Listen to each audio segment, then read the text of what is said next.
Oh, wait, you're listening? Okay. All right. Okay. All right. You're Listening to Radiolab. For kids! Radiolab. From WNYC. See? Yeah.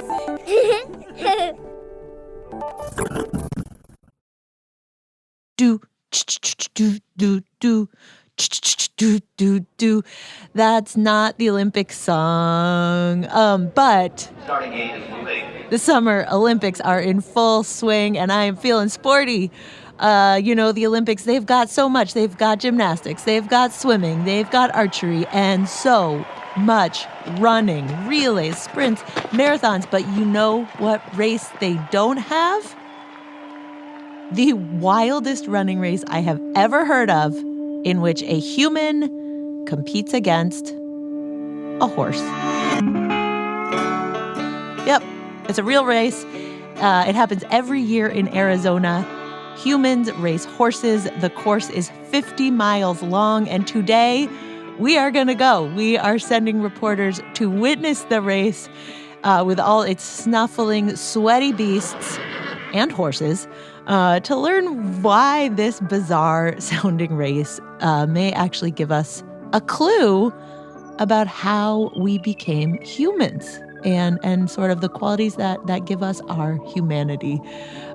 I am a human named Lulu Miller, and new Terrestrials episodes are coming out really soon in September and all summer long. We're warming up the feed with some of our favorite Radiolab animal stories of all time, which brings me to this one, Human versus Horse.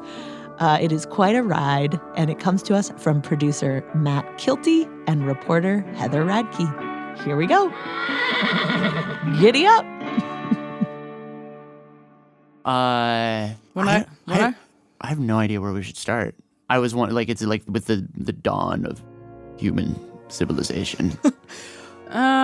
Maybe.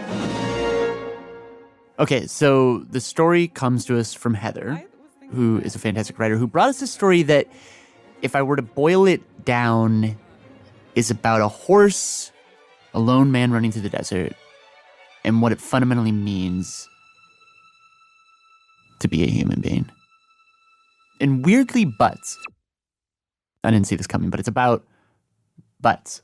Just butts. Your butt. It's about your butt. You got to say it a few times. Butts. Okay, so let's back up. Mm-hmm. I am writing a book about the cultural history of the female butt. Oh, interesting. I know. I thought I'd save that one for on tape. But before she could really dive into all those things, she realized she had just a more fundamental question. Why do we even have a butt at all? Which led her to this guy. Sorry, I just missed you for a second. Say that again. Daniel Lieberman. This evolutionary biologist at Harvard. You want to talk about the gluteus maximus, if I recall. I do. So you called him up You're sort of the preeminent a while back for your book. butt muscle scientist, as far as I can tell. That's an interesting distinction, but it's possibly true. Then we called him up not too long ago. Hello, everybody. Because what was the thing you'd learned from him? The butt maybe made us human. So to get to the butt stuff with Lieberman, we have to go back. So many years ago, Around 1992 I was, I guess I must have been a postdoc or a grad student at Harvard. doing research on, actually it was about pigs. The story starts with a pig on a treadmill. So Daniel said every day he would come into the lab where he had these pigs. Mini pigs. Oh, mini pigs on a treadmill? Yeah. Cute. He'd put one of them on a treadmill. Mini pigs are just the right size, let me tell you. And to keep the pig on the treadmill, You put a box. And you put a box and turn the treadmill on, and, the pig doesn't like having its butt hit the back. And also, the animals like it if you put a mirror in front of them. So weird. So if there's a mirror in front of them, it thinks there's another pig there, and they're kind of much more happy running. Forever chasing towards their other pig. Yeah. That's sad. It works. But then one day, it got exciting. A fellow named Dennis Bramble, who's a professor at the University of Utah, now retired. That's Bramble. Mm-hmm. He was on sabbatical at Harvard. Yeah, I was there for the whole year. To do his own research, coincidentally, right next door to Lieberman. And I heard the sound and turned to his co-researcher. I said, what? Is somebody doing something there? And they said, Yeah, and this guy, Dan Lieberman, is running pigs over there. I said, oh, I've got to see this. Eventually, he goes next door to Lieberman's lab. Lieberman's in there. With yet another pig on a treadmill, Popped his head in, looked at the pig. and cocked his head to the side and said to me, Dan, that pig can't hold its head still when it's running. It's funny, I spent hours watching pigs run on treadmills, but I never really thought about it. But Oh, there it goes. We looked up pigs running on YouTube. Oh, wow. Oh, jump. So is his head still or not? Their heads do kind of flop. So it's a floppy head. right. So anyways, the two of them are staring at this mini pig on a treadmill. Its head bobbing up and down. And Bramble said, Dan, I bet that pig's head is flopping all around because it doesn't have this thing Called the nuchal ligament. Nuka ligament? Yeah, the nuchal ligament, Nuchal. And I explained to him that, it provides support for the head and neck. Okay, so the nuchal ligament, it's like a rubber band that attaches to the back of the animal's skull and then runs down its spine and keeps the head straight as it runs. Right. And then I went on to point out that all mammals that are specialized and have evolved as runners, Everything from cheetahs to leopards to antelopes, big grazing animals like horses, down to the teeniest, tiniest runners, jackrabbits, among other things, dogs too. they've all got a nuchal ligament. All these animals that evolved to run got this ligament to keep their head from flopping around.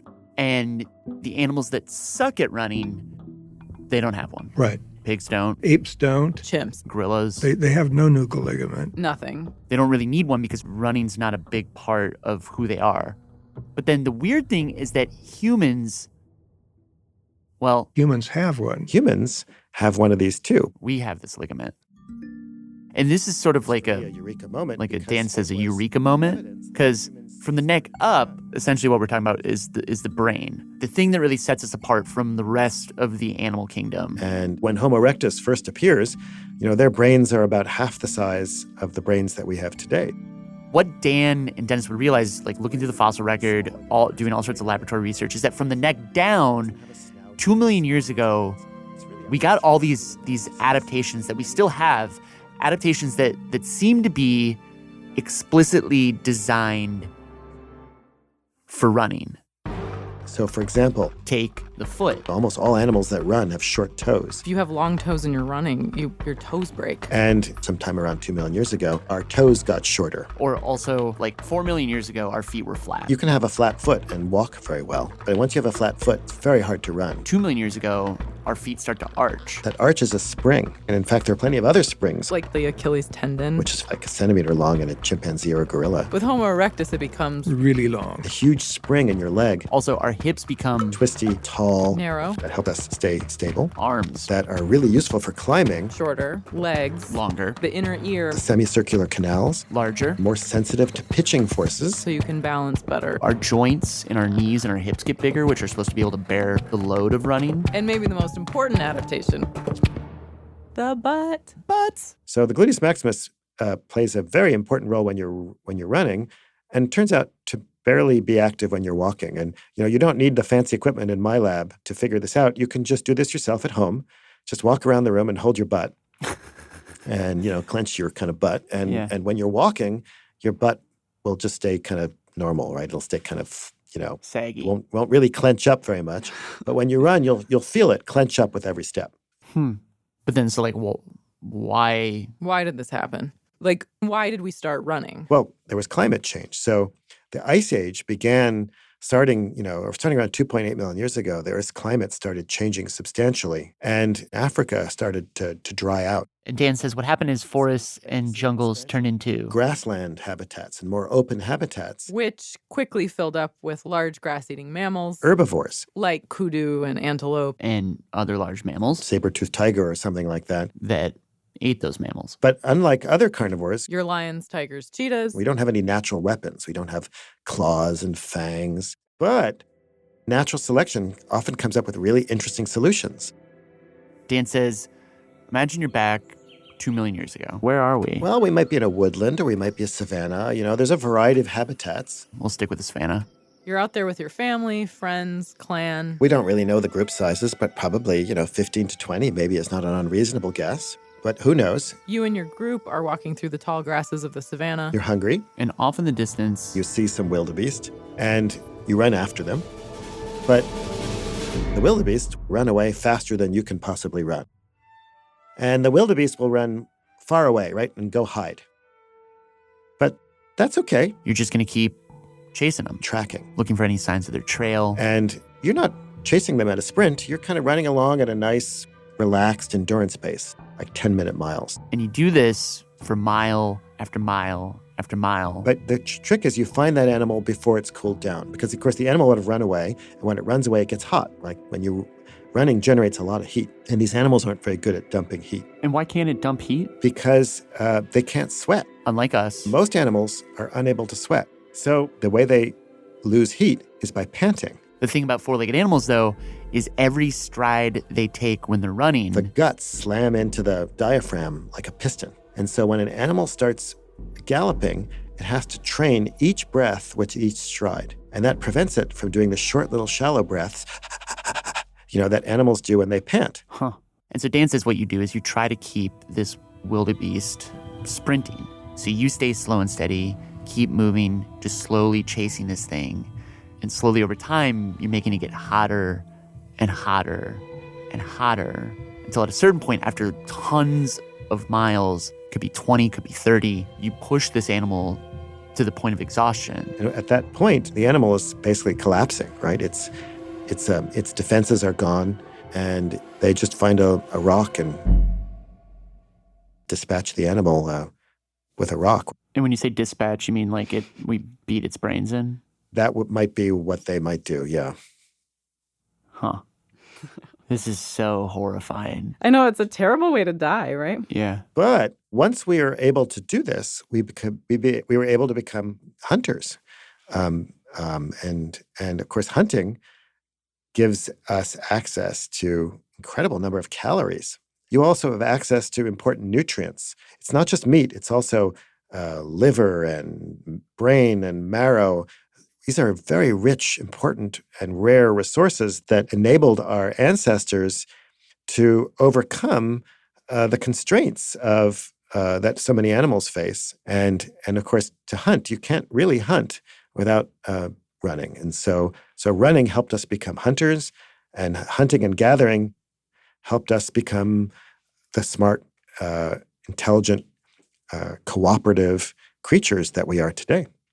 Yeah, but I gotta say, like, the idea of humans running down animals over these like huge distances, like it just seems. Well, and it kind of boggles the mind, right? Like, Yeah. It seems impossible. So I had been, preparing for this conversation with Lieberman, and I had heard this theory, and I had said to a few different people, Oh, yeah, this guy thinks that you can outrun a horse or something. And everyone's like, no, it's not possible. And he was like, well, Can't I possibly. have. People do it all the time. Even I've done it. I've actually done it. You outrun a horse? Absolutely. There's a race called Man Against Horse. It's every year in Prescott, Arizona. And 2 years ago, I ran the race. And I outran almost all the horses. And I'm just a middle-aged professor. I'm not particularly fast. It's kind of like he was saying, you can see this whole theory play out in the desert of Arizona. Right. And you and I talked about this.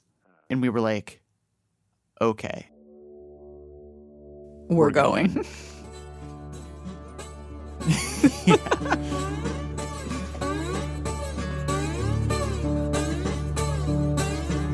When we come back, it's off to the races. Lulu here. We are back with our story about the man versus horse race. And I'm handing it off to reporters Matt Kielty and Heather Radke, who have just landed in Arizona. So a while back, you and I flew to Phoenix. We rented a car and drove up to Prescott? Prescott. We went to Prescott. Don't say Prescott. No, it's kind of just like high desert country. Cactuses and scrub and red rocks. Big blue sky. It's like super cinematic. It's like, this is the West. Ah, man-horse sign, arrow to the right. And we were there to see this race. Nicely homemade, too. It's just a piece of wood. It says man-horse in red paint. And the race, it's a 50-mile race through the desert. Up this mountain, man against horse, winner take all. All right, okay. So, I mean, we're essentially, just standing in like an open desert plain. Everything's super flat. A little bit of a valley. Kind of right out ahead of you is this big mountain that is the mountain that they're going to climb during the race. We got there for day one. It turns out Some humans can beat some horses. But no human ever in this race has outrun the fastest horse. This guy here, he's been the one to come the closest. So in the 36 years that this race has been going, a horse has won every time. And to be honest, it sort of makes sense once you see the horses. What is that? Why do they do that? And then we got horses just kind of hanging out in these tiny makeshift enclosures. And easy. It's not just like pony down at the fair or something. They're big. They're muscular. I could never stand that close behind a horse. It's like evolution has made this animal to be like the best running beast on the planet. So we talked to some of the riders. The horses don't run by themselves. I'm Matt, by the way. Hi, Matt. Troy. Troy? Nice to meet you. So one of the guys we ended up talking to for a while was this guy, Troy. Barrel-chested, cowboy hat on. And Troy looked determined. I think of this ride, I don't even worry about who else shows up here to race on the horse race. I just want to beat the runner. You know? We haven't met any of the runners yet. Do they like congregate in some other spot? Or That's them over there. Troy pointed a couple hundred yards over to the other side of this dried out riverbed. The wash, that little wash right there, those will be all ultra runners. Cars. Hey, they're little skinny people, all right?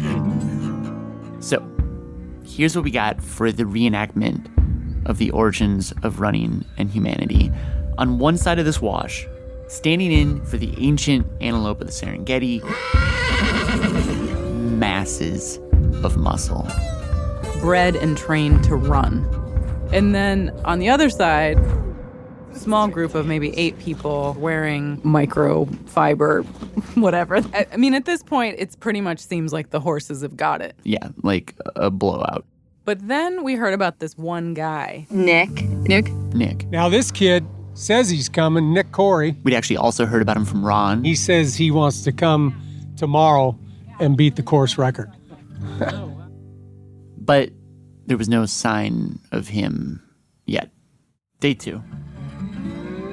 Wake up super early. Oh, the sun's coming up. Oops, sorry. The race starts at 6:30 in the morning. Just after 6, race day. And back across the divide, The runners Sun's finally off. are sort of like you're ready to go. So did Yeah. anxiously moving about, stretching. But we are immediately looking for Nick. Like, where is he? One of the runners was like, Right there, that guy. In that red. and pointed at this little hatchback. And so I went over there with my microphone and my little headphones, and he sort of like popped open the hatchback. Hi. Good morning. What's your name? Nick Curry. Nick. We've been hearing about you. So I hear.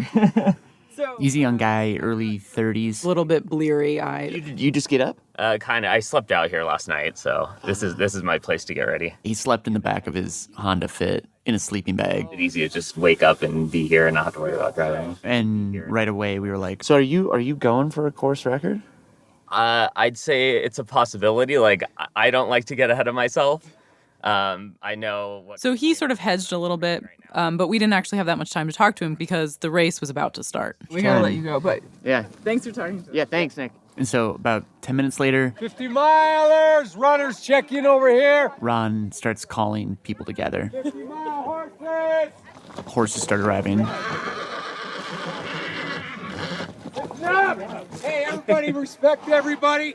Everybody take their time going through this wash. I don't want no accidents on the other side of that hill. I had asked Ron if I could run with everybody at the beginning, and he was like, sure. You guys all have a good day, huh? It's probably about 20 runners standing there, about a dozen horses behind us. And then right about 6:30, Ron shouts, All right, man, against horse race. Start right now. Here we go. go.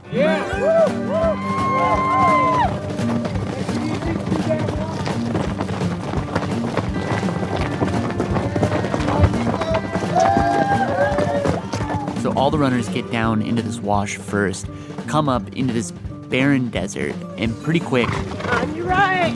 come the horses.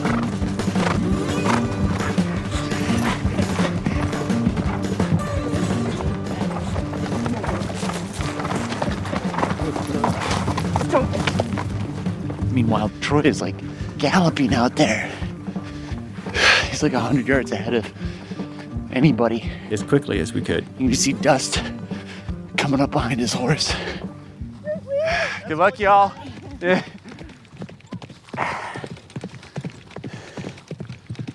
And then Troy at mile 16 trots into vet check 1. And we actually got into the vet check exactly when I had planned to get in, which was right around 8:15, 8:30 in the morning. So he hopped off his horse, took a saddle off, taking the heat load off from the saddle pad. Got his horse some water. The vet came over when pretty much out of nowhere, Nick came running through. I could see horses that are being, examined by the vets. I didn't see a whole lot more than that because I was in and out of it really quick. He looked good, too. I'm finally warming up, trying to more or less push it. I hadn't seen a guy in that race anything close to as fast as he was. So Nick takes off, and then after a 20-minute hold, Troy comes flying out of the vet check. Marking the miles as they go by. 17, 18, until he gets to the backside of Mingus Mountain. The big climb. And Nick... My legs are burning. Nick's only a few miles ahead, hitting the steep part of the climb. My hands are on my knees, kind of using them almost like hiking poles to push off every footstep. Climbing like it's a boulder. I was really, I expected a horse to pass me at any moment. And while all of this was going on, I can't even see anything. We were lost on the mountain. I don't love that. What is... Oh, my God. That's us almost driving off a cliff. My hands are sweating and remembering it. But yeah, so we had gone to look for the first vet check. We had gotten totally turned around, and we were on this mountain that was just treacherous, awful. And I just remember thinking, how do you run up this thing? Or with a horse. I mean, both of them. Yeah. But then so we finally find our way off the mountain, circle all the way back around the mountain, go back up the top, and we go to a different checkpoint. Ron told us, he's like, you can get to this checkpoint. You'll be there in time. Nobody should be up there. Oh, yeah. This is it. And this is the checkpoint that's at the top of the climb. It's at the peak of the mountain. Mile 32. And then you... Is it? Grab me and you're like, you should come look at this view. I mean, you're going to see. Go look. Whoa. Oh my God. Isn't it the most beautiful thing you've ever seen? That's incredible. It's just this huge green valley that runs all the way to these beautiful red cliffs. This is crazy. They come up there? These horses and humans climb up this essentially like a sheer face of a mountain. I can't believe they come up this way. I guess they're going to be a little further. You'll see them trucking their way up here, and you'll hear them coming. It's very steep. I just have no idea where the trail is. So we kind of just were sitting around waiting for a sign. When all of a sudden one of the volunteers just shouted out, Runner coming. Runner coming? Yeah. Runner. Runner before a horse? Runner in the lead. They do it. Out of nowhere, coming from this tiny little trail into this parking lot. Nick just appears. Good job, Nick. And he looked good. Try to keep pace with you for a minute. All right. Okay, you're out ahead. Yeah, that's a good sign, I suppose. Yeah, I figured. I'm feeling pretty good about that. How do you feel so far in general? Not too bad. I mean, that was the toughest part. I had to hike quite a bit of that climb. Oh, really? Just straight up hiking? Yeah, it's 1,500 feet of climbing and, I don't know, a mile and a half. Oh. So it's a steep climb. Yeah. But yeah, now it's all pretty much downhill from here, so that should be good. How you doing for pace?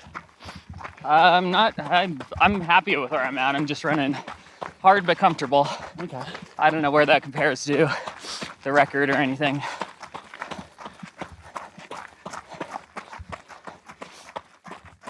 We ran together for 4 minutes. I'll leave you to it. Awesome. Good luck. Later. Thanks. Oh my God. He's been doing that for 32 miles. That's insane.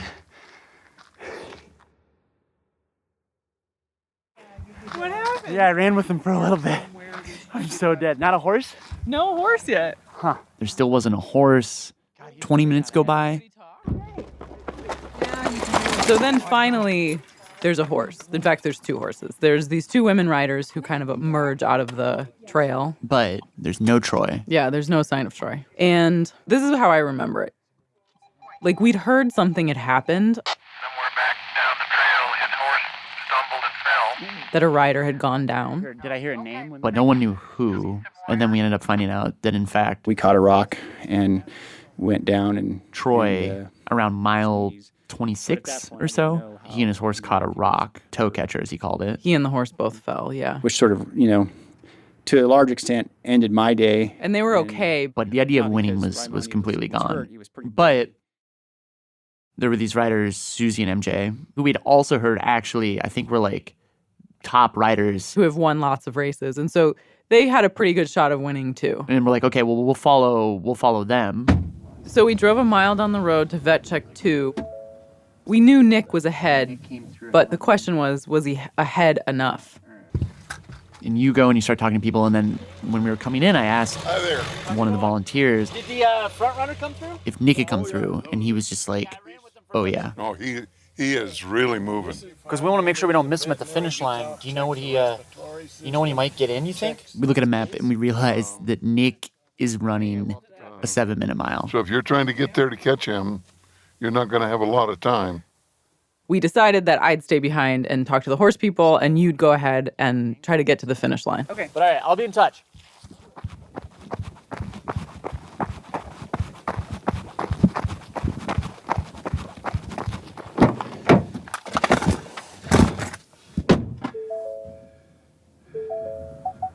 So I drove very fast down the mountain trying to catch Nick. Who was just getting to the bottom of the mountain. I'm winding down the trail. It's steep, it's rocky. Making sure I'm picking up my feet, not going to catch a toe on a rock or anything like that. Do whatever it takes to keep my body upright. For the whole first part of this race, Nick's mindset is like, only live in this moment. Don't let yourself think about the end. Don't let yourself have a lot of feeling or emotion.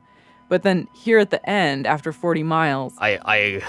I almost start to let a panic take over me. For the first time in the whole race, all the emotions that he's been repressing and pushing down... That I let it all come in on me. You let that hit you, and you let that excitement hit you, and you let that adrenaline and, fear and, everything else, kind of a huge mix of emotions, all rush in, and you let yourself experience like the fullness of every single emotion all at once, and you hit that height.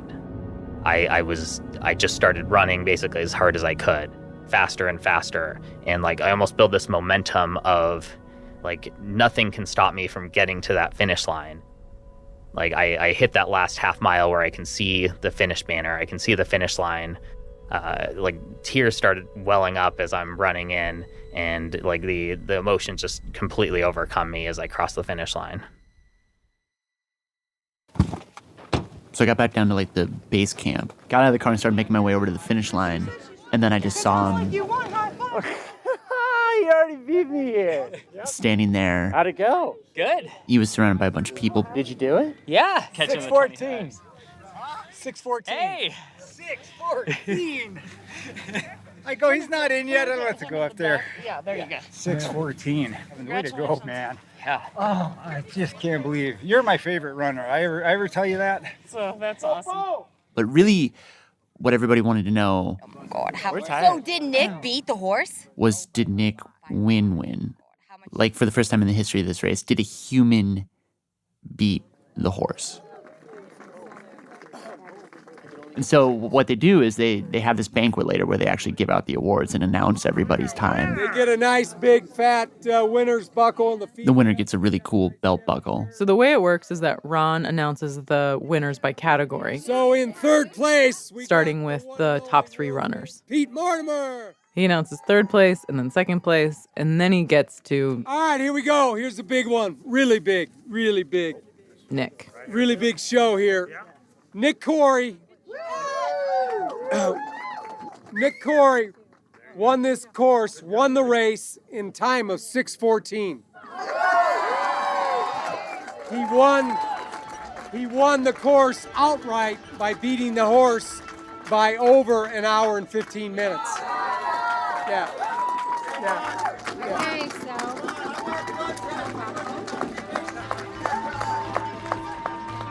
Nick walks up. Ron hands him this sterling silver belt buckle 614. with the Man Against Horse logo on it. Unbelievable. It's never been done before where a runner has actually beat the horse with the whole times. Yeah. Shannon's going to take a picture. Another one.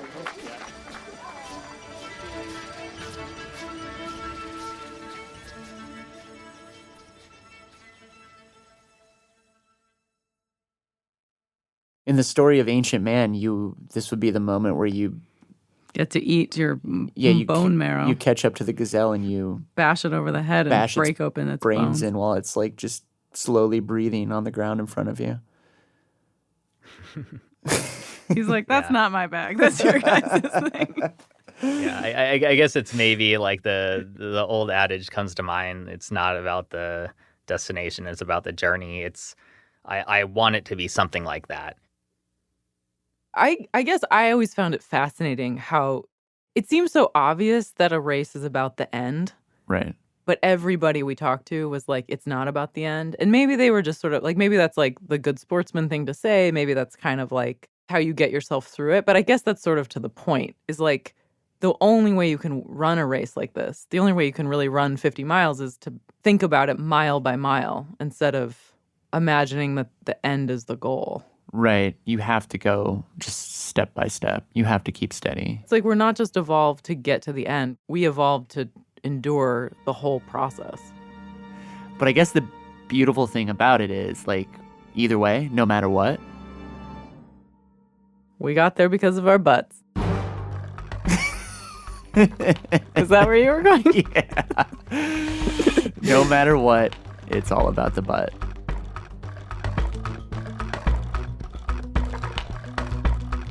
Reporters Matt Kielty and Heather Radke. That'll do it for today. Thanks so much for listening. More stories about this lumpy old planet of ours coming in 2 weeks. Bye. Hey, this is producer Matt Kielty, running near my mom's house in Arizona. And just very quickly, this episode was produced by me with Rachel Cusick and Simon Adler. We had original awesome music, sound design and mixing from Jeremy Bloom. This episode was fact-checked by Dory Shevlin. Special thanks to Tammy Gagnon, Abby Swift, and everybody at Man Against Horse. And also, really quickly wanted to say, both Dennis and Daniel made a point of the fact that a lot of their early theories about humans and endurance running were informed by one of Dennis's students, the guy who wrote that paper. His name is Dave Carrier. And coincidentally, Dave's brother is a man named Scott Carrier, who, if you listen to public radio, you might recognize the name, and has had great work on This American Life. Also, a wonderful podcast called Home of the Brave. Anyways, back in 1998, Scott did this sort of like seminal story about his brother's work, trying to chase down an antelope, and a whole lot of things. Anyways, it just felt important to acknowledge both of them. And yeah, that's about it. This is terrible. Oh wait. Oh, there's the horse. Radiolab was created by Jad Abumrad and is edited by Soren Wheeler. Lulu Miller and Latif Nasser are our co-hosts.